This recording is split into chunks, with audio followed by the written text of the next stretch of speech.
വരുന്ന നിയമസഭാ തെരഞ്ഞെടുപ്പിൽ ശക്തമായ മുന്നൊരുക്കങ്ങളുമായിട്ട് നീങ്ങാനാണ് കോൺഗ്രസിന്റെയും UDF-ന്റെയും തീരുമാനം. നിയമസഭാ തെരഞ്ഞെടുപ്പിൽ സ്വീകരിക്കേണ്ട തന്ത്രങ്ങൾ ചർച്ച ചെയ്യാനായിട്ടാണ് കഴിഞ്ഞ 2 ദിവസമായിട്ട് വയനാട്ടിലെ സുൽത്താൻ ബത്തേരിയിൽ ലക്ഷ്യ 2026 എന്ന പേരിൽ ഒരു ക്യാമ്പ് സംഘടിപ്പിച്ച് അതിനകത്ത് വിശദമായ ചർച്ചകളൊക്കെ തന്നെ നടക്കുന്നത്. കോൺഗ്രസിന്റെ ഒരു വിലയിരുത്തൽ എന്ന് പറയുന്നത് നിലവിലെ സാഹചര്യത്തിൽ ഏതാണ്ട് 85 മുതൽ 90 വരെ നിയമസഭാ സീറ്റുകളിൽ വിജയിച്ച് ഭരണത്തിലെത്താൻ കഴിയുമെന്നാണ്.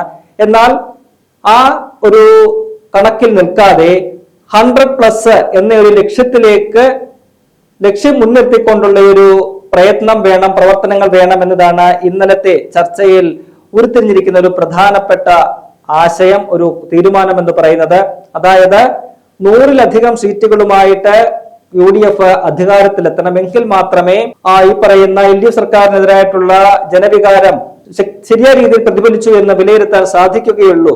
2021 ഇതിനു മുൻപ് ഒരു സർക്കാർ കഴിഞ്ഞ 25 വർഷത്തിനിടയ്ക്ക് 100 സീറ്റുകൾ പൂർണ്ണമായിട്ടും നേടിക്കൊണ്ട് ഒരു മുന്നണി അധികാരത്തിലെത്തുന്നത് അത് UDF സർക്കാരായിരുന്നു. അപ്പോൾ അത് പോലെ തന്നെ മികച്ചൊരു വിജയം ഇത്തവണയും നേടണം. 85 അല്ലെങ്കിൽ 90 സീറ്റ് എന്നുള്ളത് ഇപ്പോൾ നിലവിൽ തദ്ദേശ തെരഞ്ഞെടുപ്പിലെ ഒരു ഫലത്തിന്റെ അടിസ്ഥാനത്തിൽ ഉണ്ടായിരിക്കുന്ന ഒരു മുന്നേറ്റമാണ്. എന്നാൽ അതുകൊണ്ട് തൃപ്തരാകാതെ അല്ലെങ്കിൽ ആ ഒരു അത്തരത്തിൽ വിജയിക്കുമെന്ന് കരുതി ആലസ്യത്തിലേക്ക് പോകാതെ 100-ലധികം സീറ്റുകൾ എന്ന് പറയുന്ന ഒരു ലക്ഷ്യത്തിലേക്ക് മുന്നേറണം എന്നതാണ് ഈ ലക്ഷ്യ 2026 കോൺഗ്രസിനും UDF-നും മുന്നിൽ വെക്കുന്ന ഒരു ലക്ഷ്യം എന്ന് നമുക്ക് പറയാൻ കഴിയും. അതിനുമായി ബന്ധപ്പെട്ടുള്ള ചർച്ചകളാണ് ഇന്നലെയും ഇന്നുമായിട്ടൊക്കെ തന്നെ നടക്കുന്നത്. ഇന്നലെ 3 മേഖലകൾ തിരിച്ചുകൊണ്ട് 3 മേഖലകളുടെ ചുമതലയുള്ള വർക്കിംഗ് പ്രസിഡന്റുമാരുടെ അധ്യക്ഷതയിൽ വിശദമായ ചർച്ചകൾ നടന്നു.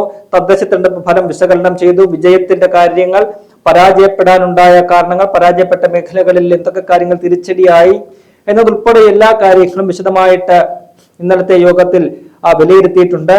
ഒപ്പം തന്നെ ഈ മാസം 20-ാം തീയതിയോടുകൂടി മുന്നണിയിലെ സീറ്റ് വിഭജനം പൂർത്തിയാക്കി കോൺഗ്രസിന്റെ സ്ഥാനാർത്ഥി നിർണയ ചർച്ചകളിലേക്ക് കടക്കാനാണ് കോൺഗ്രസ് ലക്ഷ്യമിടുന്നത്.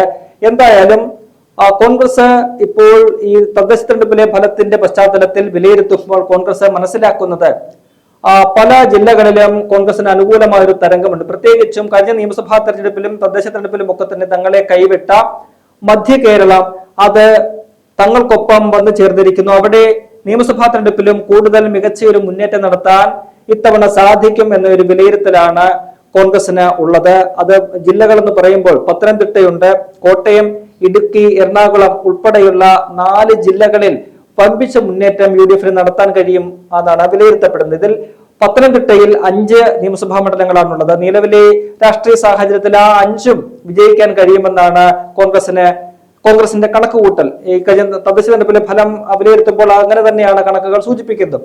പിന്നീട് മറ്റൊരു ജില്ല എന്ന് പറയുന്നത് എറണാകുളമാണ്. എറണാകുളത്ത് 14 നിയമസഭാ സീറ്റുകളുണ്ട്. അവിടെ കഴിഞ്ഞ തവണ ഏതാണ്ട് 3ഓളം സീറ്റുകൾ നഷ്ടപ്പെടുന്ന ഒരു സാഹചര്യം ഉണ്ടായി. എന്നാൽ ഇത്തവണ 12-13 സീറ്റുകൾ വരെ വിജയിക്കാൻ കഴിയും എന്ന് UDF കോൺഗ്രസ് ഉറച്ചു വിശ്വസിക്കുന്നു. ജില്ലയിൽ ഏറ്റവും കൂടുതൽ സീറ്റുകളിൽ മത്സരിക്കുന്ന കോൺഗ്രസ് തന്നെയാണ്. അതുകൊണ്ട് മികച്ച ഒരു വിജയം ഇത്തവണ എറണാകുളത്ത്, കഴിഞ്ഞ തവണയും UDF-നെ പിടിച്ചെടുത്ത ജില്ലകളിൽ ഒന്നാണ്. അവിടെ കൂടുതൽ മെച്ചപ്പെട്ട ഒരു വിജയം ഇത്തവണ ഉണ്ടാകുമെന്നാണ് കണക്ക് കൂട്ടുന്നത്. മറ്റൊരു ജില്ല മലപ്പുറമാണ്. മലപ്പുറത്തും ഏതാണ്ട് പത്തനംതിട്ട പോലൊക്കെ തന്നെ ഒരു ക്ലീൻ സ്വീപ്പാണ് UDF പ്രതീക്ഷിക്കുന്നത്. 16 നിയമസഭാ മണ്ഡലങ്ങളുണ്ട്. നിലവിൽ ഏതാണ്ട് 13 സീറ്റുകളാണ് UDF-നുള്ളത്. 3 സീറ്റുകൾ LDF വിജയിച്ചിട്ടുണ്ട്. എന്നാൽ ഇത്തവണ അതൊരു 15 വരെയെങ്കിലും വിജയിക്കാൻ കഴിയുന്ന വിധത്തിലേക്ക്, അല്ലെങ്കിൽ 16 നേടുക എന്നൊരു ലക്ഷ്യമാണ്, അല്ലെങ്കിൽ അതിന് പറ്റുന്ന ഒരു സാഹചര്യം ഉണ്ട് എന്നാണ് വിലയിരുത്തുന്നത്. കാരണം മലപ്പുറത്ത് തദ്ദേശ തെരഞ്ഞെടുപ്പിൽ ഗംഭീരമായ വിജയമാണ് UDF നേടിയത്. മലപ്പുറം ജില്ലാ പഞ്ചായത്തില് UDF-ന് എതിരാളികളെ ഇല്ല. 33 സീറ്റുകളും UDF ആണ് വിജയിച്ചിരിക്കുന്നത്. പ്രതിപക്ഷമില്ലാത്ത ഒരു സാഹചര്യമാണുള്ളത്.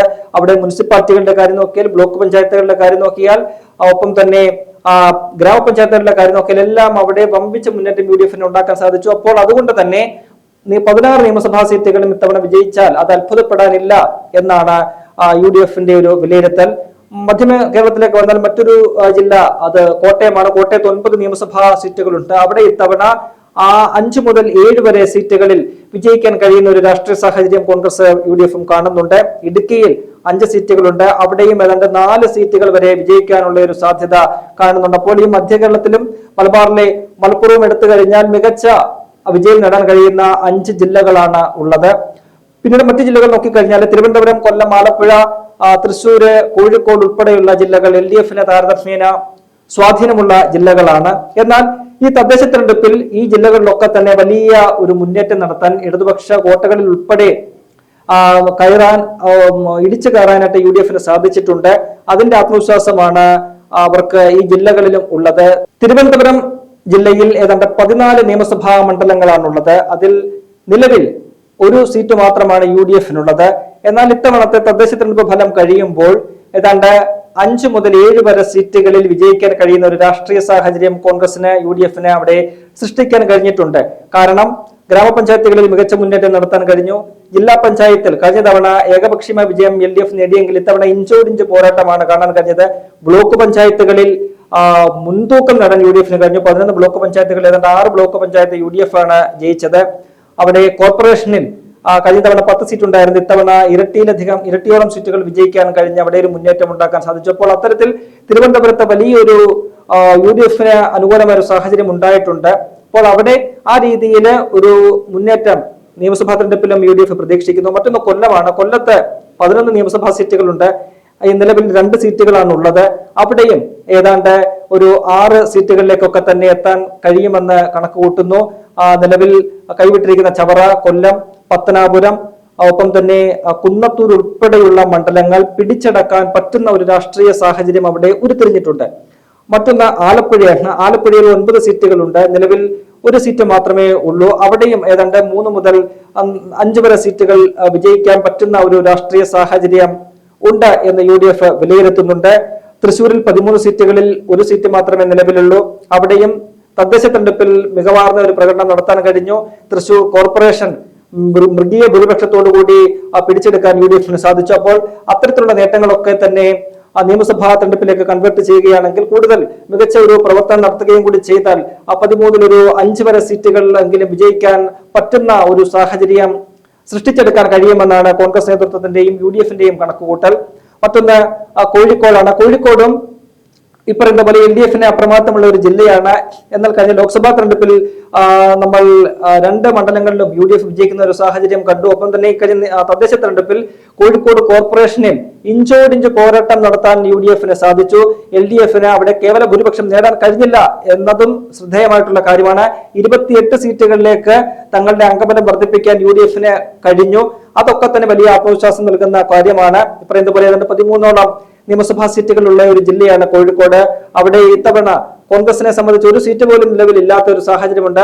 അവിടെ ഒരു 4-5 സീറ്റുകളെങ്കിലും വിജയിക്കാൻ പറ്റുന്ന രീതിയിൽ ഈ തദ്ദേശ തെരഞ്ഞെടുപ്പിന്റെ ഫലങ്ങൾ രാഷ്ട്രീയ സാഹചര്യത്തെ മാറ്റിമറിച്ചിട്ടുണ്ട്.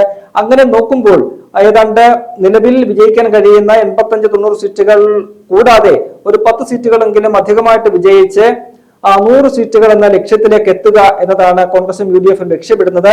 അതിനുള്ള തയ്യാറെടുപ്പുകൾ ആരംഭിക്കാനായിട്ടാണ് ഈ പറയുന്ന ലക്ഷ്യം 2026 വയനാട്ടിൽ സംഘടിപ്പിച്ചത്. അതിന്റെ എല്ലാ ചർച്ചകളും പൂർത്തിയാകുന്ന ഒരു ഘട്ടമാണ് ഇപ്പോഴുള്ളത്. എന്തായാലും നിർണായകമായ തീരുമാനങ്ങളെല്ലാം തന്നെ ഈ ലക്ഷ്യം 2026 ഉണ്ടാകുമെന്ന് വിലയിരുത്തപ്പെടുന്നുണ്ട്.